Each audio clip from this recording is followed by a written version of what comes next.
Nosso quadro Fala Doutor de hoje, eu recebo aqui a doutora Vitória Junqueira Cândia, que é advogada especialista em direito de família. Doutora, bem-vinda ao nosso programa. Bom dia, Bruno. Obrigado, Tudo bom bem? dia, obrigado pela presença. Imagina. Nós vamos falar de um assunto que, infelizmente, constantemente nós estamos falando, que são os casos de feminicídio, né, que acontecem, infelizmente. Nós temos inúmeros casos que acontecem em Campo Grande, também no Mato Grosso do Sul. Mas eu agradeço já da senhora estar aqui para a gente poder bater um papo e falar sobre este assunto tão importante. Primeira pergunta que aparece no quadro para a gente: quais são os primeiros passos legais que uma vítima de violência doméstica deve tomar para buscar a proteção? Ela foi violentada ali, ou não só agressão física, né? Porque a gente sabe que não é só agressão física, existe agressão financeira, psicológica. Ela está sendo vítima. Qual é o primeiro passo? O que essa mulher deve fazer?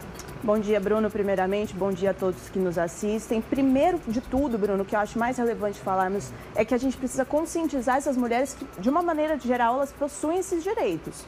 Porque muitas mulheres, embora sejam instruídas, não sabem que, se estiverem sofrendo uma violência moral, uma violência psicológica, estiverem sendo ofendidas, podem também buscar auxílio judicial para ter essas medidas de segurança para si próprias, não somente a violência física. Então, esse é o primeiro, acredito, conceito que nós precisamos passar às mulheres. Vocês, mulheres que sofram algum tipo de violência, podem ir até o Poder Judiciário buscar esse auxílio. E o primeiro auxílio efetivo, de fato, é ir até uma Casa da Mulher Brasileira, que aqui em Campo Grande nós temos, no estado todo temos também, ou em qualquer outra delegacia, registrar um boletim de ocorrência. Através desse boletim de ocorrência, narrando a situação, explicando qual foi o tipo de violência sofrida, às vezes foram vários tipos acumulados, é muito comum. Você pede as medidas protetivas, então a mulher pode fazer isso como uma medida legal para se proteger e que isso não vire algo mais sério.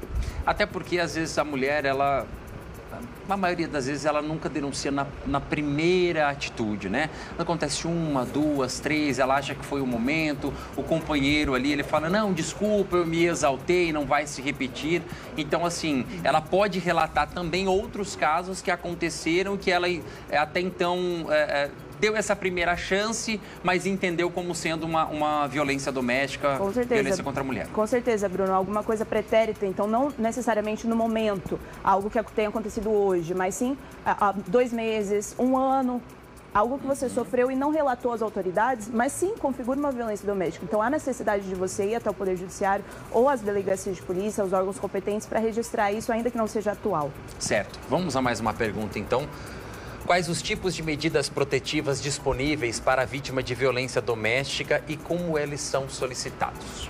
Isso é interessante porque a gente fala aqui sobre mulheres e muitas mulheres a gente imagina que já sabem quais são os seus direitos. E como eu disse anteriormente, mesmo sendo instruídas, às vezes nós temos mulheres que são professoras, que são psicólogas, outras que não são instruídas e não sabem, não têm a menor ideia que indo até o Poder Judiciário, indo até a autoridade, a delegacia, ela pode solicitar que esse agressor se afaste, por exemplo, do seu lar. Então vamos supor, Bruno, que nós somos casados, você reside comigo, de alguma maneira me ofenda, me violente. Eu posso solicitar ao juízo, ao delegado, titular da delegacia da Casa da Mulher Brasileira, para afastar-nos uns dos outros. Então, de corpos, você é removido do nosso lar.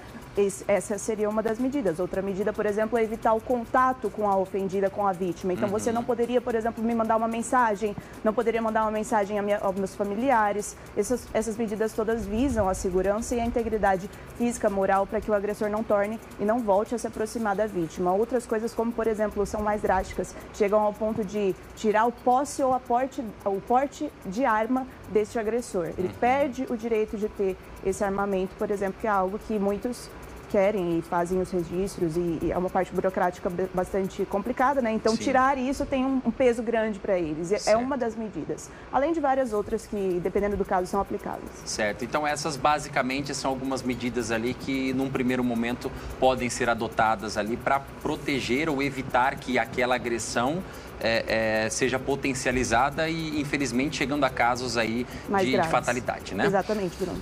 Vamos lá para mais uma pergunta, então, no nosso quadro Fala Doutor de hoje.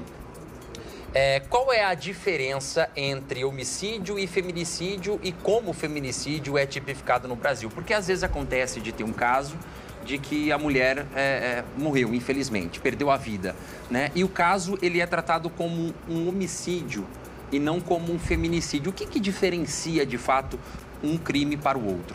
Bruno, recentemente, ainda nesse mês de outubro, foi sancionada a Lei 14.994 de 2024, então uma lei bebê, muito recente, que alterou a lei do feminicídio. E o que isso trouxe de mudança legislativa, o que significa lá no Código Penal, para a população entender de uma forma geral, no Código Penal estão previstos diversos crimes, entre eles o homicídio e, anteriormente, o feminicídio. Só que o feminicídio era como uma qualificadora do homicídio. Sim. Então, nós tínhamos o homicídio tipificado com a qualificadora contra a mulher. Feminicídio. Isso, que significa contra a mulher enquanto condição feminina. Então, chega-se ao ponto de uma violência contra a mulher escalonar, aumentar a ponto de que ela, infelizmente, venha a óbito. Essa é a diferença entre homicídio e feminicídio. O homicídio pode ser por exemplo, briga de trânsito em que você, infelizmente, chega às vias de fato e assassina alguma pessoa. Isso seria o homicídio. Um motivo que não tem relação com o sexo da pessoa, o gênero.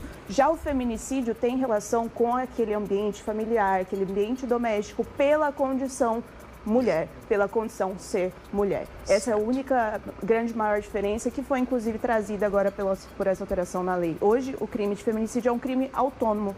Sim. Então, ele não é mais um homicídio qualificado, ele é um crime autônomo com pena, inclusive, altíssima. Aí, já respondendo como ele é tipificado hoje como um crime próprio e tem as suas penas muito maiores, inclusive, do que a própria pena do homicídio. A pena do homicídio vai de 10 a 30 anos, a pena do feminicídio vai de 20 a 40. Mudado recente também, Mudado recente, agora foi sancionado com essa nova recente. Lei. Certo. Doutor, eu quero agradecer a sua participação aqui. Imagina. Muito obrigado. É importante a gente conscientizar essas mulheres e dizer, né, sendo vítima de uma violência doméstica, procure as autoridades policiais, se precisar, acione um advogado para mover qualquer tipo de ação e não deixar que o pior aconteça, não é mesmo? Com certeza, Bruno, é muito importante trazermos essa conscientização e, como eu disse, espalhar essa orientação de que mulheres possuem esses direitos e que elas não sofram mais com a violência doméstica. Com certeza. Te agradeço. Muito Obrigado. obrigada, viu? Bruno. Boa tarde. Boa tarde. Pode ir por lá. Eu volto então com o nosso quadro Fala Doutor na próxima semana.